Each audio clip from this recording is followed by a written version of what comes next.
क्या हो गया, पागल हो गई हो क्या? मरने का इरादा है क्या? मरने के लिए मेरी गाड़ी मिली थी।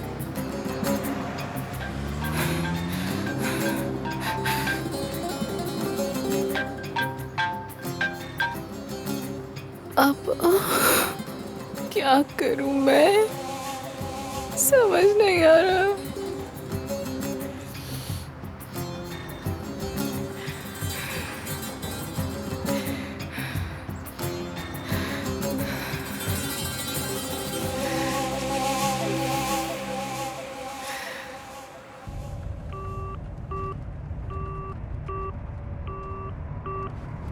उसने एक भी कॉल का जवाब नहीं दिया, जरूर उसके साथ कुछ हुआ है। ज़मरुद पुरस्कून हो जाओ, शायद वो घर पर ही हो, हम जा तो रहे हैं। अल्लाह करे वो घर पे ही हो, इंशाल्लाह। और अम्मी भी मेरी कॉल नहीं उठा रही।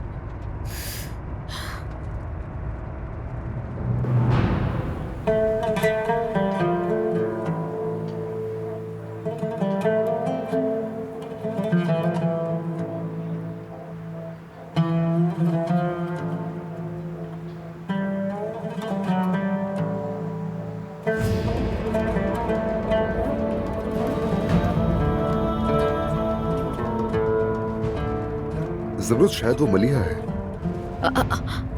वही है, रुको रुको।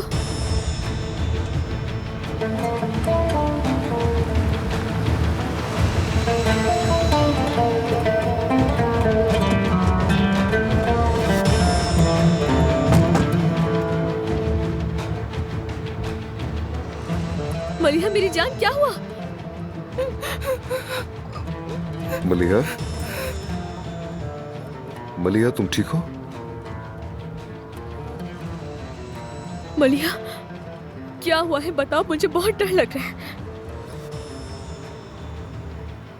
कुछ हुआ है तो बताओ मुझे। आओ चलो हम कहीं बैठकर बात करते हैं।